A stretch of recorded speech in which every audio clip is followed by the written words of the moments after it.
Again, welcome back to System Analysis and Design course. These lectures cover the IT project development methodologies. In our previous lectures, we covered the waterfall model. Also, we covered the para and also the V model. In this lecture, we're going to cover the Agile and also the rapid application development model. Also, we're going to explain how to select a project methodology based on the project characteristics. As we said in our previous lectures, again, all the methods, we cannot say one is better than the other.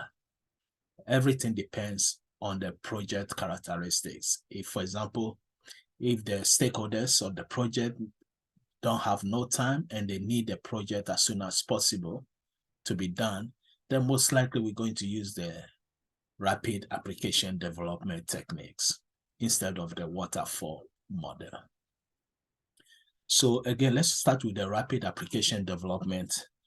Normally, rapid application development is a collection of methodologies that merge in response to the weaknesses of, again, waterfall model. So one of the main weaknesses of a waterfall model is the time. So again, rapid application development incorporates special techniques and also computer tools to speed up the analysis, design, and also the implementation phases in order to get some portion of the system development quickly and into the hands of the stakeholders or the users for evaluation and feedback. So the main advantage of rapid application development is the time. It's more quicker than waterfall model and also the V models. So the rapid application development, again, incorporate the special techniques and tools. It's using the case tools, the JAD section, and also the visual programming languages. We are going to cover some of the case tools and also the JAD under the section of requirement analysis. This course we are not going to cover any programming language. So the visual programming languages, we may discuss it, but we are not going to cover it. Now, the main goal of rapid application development is to get some portion of the system developed quickly and into the hands of the users. And that's the main advantage. Now, we have the 3 RAD approaches. The first one is the Iterative, which is a series of versions will be developed very quickly in sequential order. And also system prototyping. So here we are going to create a prototype or the model of a system. Then from there, we're going to grow it into the actual system. Now, when we create the model of the system, we can give to the stakeholders to get a feedback. And this is one of the fastest reason why it takes quicker comparing to other models. Then also we're going to discuss about the throwaway prototyping. So the prototype alternative that is designed in an experimental way. Build system following the prototype design, but is going to discard the actual prototype. So a throwaway prototyping, again, is include the development of prototypes, but uses the prototypes primarily to explore the design alternatives rather than as the actual new system. So that's why it's called throwaway, as in a system prototyping. So again, we're going to discuss this more details in the future, but this is how interactive development methodology also works. This also uses the RAD approach and also develop the system in a series of, again, versions. So for example, we have the 3 stages of the software life SL. Software life development phases are here. So we can see we have the planning, analysis, then we have the design, then the implementation. Those are the 4 phases of, again, software life development cycle or the phases. So we can see first we start with the planning, but after the planning, we do the analysis, the same concept as a para concept, but here we can see that we have the version of the system. For example, analysis, design, implementation will be one version. the second, and also the third version. They will be separately. So there's quite difference between iterative development methodology using the RAD approach comparing to para development.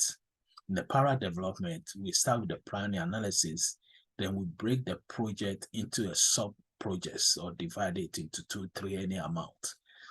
Then after we work on the design implementation, we integrate all the implementation results from each project. But in iterative RAD approach, we are developing different prototypes, different versions. So here, for example, we have the system version 1, version 2, version 3. Now, let's see the advantage of this. Users get a system to use very quickly. I think that's the main advantage of RAD. Also, users identify additional needs for later versions. Since RAD, we said we can develop a system quickly, a prototype, give to the stakeholders. If there's any feedback, they will give us the feedback. Then we have to, again, update the system. So this means users can identify additional needs for later versions based on their real experience with current version. Now, the weaknesses is that users face with using an incomplete system for a time. And also users must be patient and wait for fully functional system. So next is system prototyping development methodology. This is also using the RAD approach. We have the planning. We do the analysis, design, implementation. Then here we have the system prototype. Then based on the stakeholders, we can implement the system, then put it in, again, in operation. So here we create a raw version of the system, which will be the system prototype quickly. Then we grow it into the final system, which will be our final system here, with a repetitive refinement. Now, these are the strength and the weakness. So the strength is that the users get to work with the prototype very quick again. Then the feedback cycles let users identify changes and also refine the real requirements. Now, with the weaknesses, we have a superficial analysis, and that can cause problems. Also, the initial design decisions may be poor, and also the overlooked features may be hard to add later on. Next is the throwaway prototyping development methodology using, again, the RAD approach. Again, RAD stands for the Rapid Application Development Approach. In terms of a throwaway, we are going to add emphasis on experimenting with the design options before design is finalized.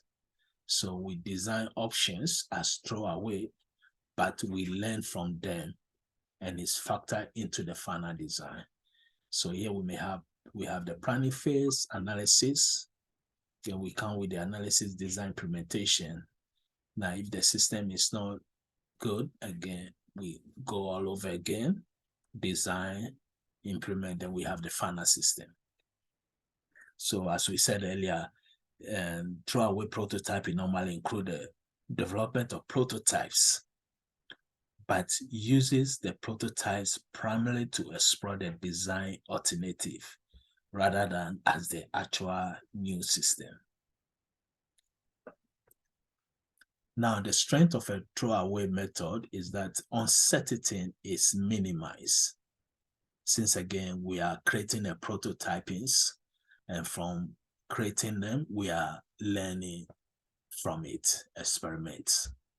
Also, it's an important issues are understood before building the final system. Now, the weakness is that since we are creating most likely more than one prototypes and experimenting, learning process, the weakness that it may take longer comparing to the system prototyping. So system prototyping may be more quicker than throwaway prototyping. The next is the Agile methodology. So with the Agile development, normally it's a group of programming-centric methodology that focus on the streamlining the system development lifecycle. So much of the modeling and documentation overhead is eliminated, is removed. Instead, we are going to have a face-to-face communication, which is normally preferred. And also a project emphasize simple interactive application development in which every interaction is a complete software project, including the planning, requirement analysis, design, coding, testing, and also documentation. And normally it consists of the extreme programming, the Scrum, and others also. It will focus on the short cycles that produce a complete software product. And this can be highly adaptable in dynamic environments. So we have the planning, we do our system analysis and design, and then implement, and we get the system. And we can go through the process. Now, what is the strength? It's a fast driven of result. And also it works well in projects with undefined and also changing requirements. The weakness is that it requires discipline, also significant user involvement in very important, and also initial high learning curve. And it works best in smaller projects. Now, these are some of the characteristics we have to consider when we are selecting the project development methodologies. So far we went through the waterfall, the para, V-model, iterative, system prototyping, and throwaway. Now, iterative, system prototyping, and throwaway, they are all rapid application development techniques, the Agile method.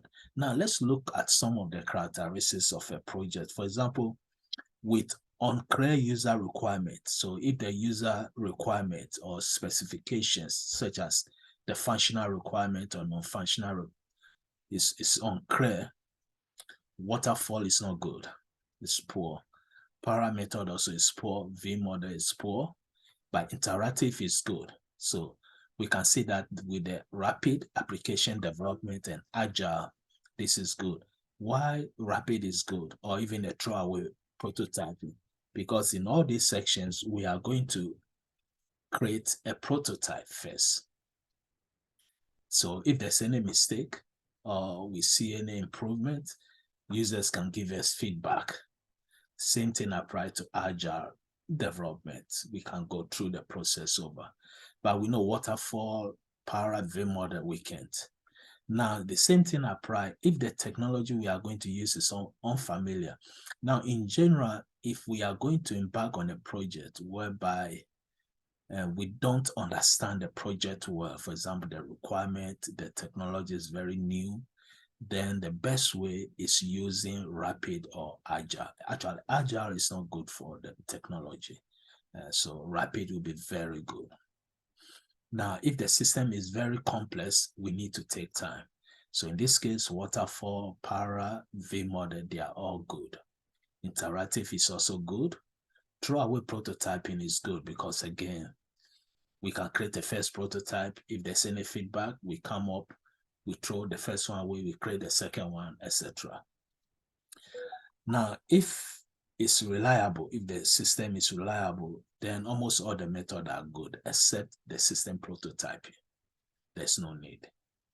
Now, if we need a very short time, then the best would be the agile and also most of the rapid application development methods. Now, if schedule is visible, same thing, we go with the rapid or agile method. So those are the few characteristics of a project. Based on that, we can select the methodology we want to use. So again, see you in the next class, and thank you.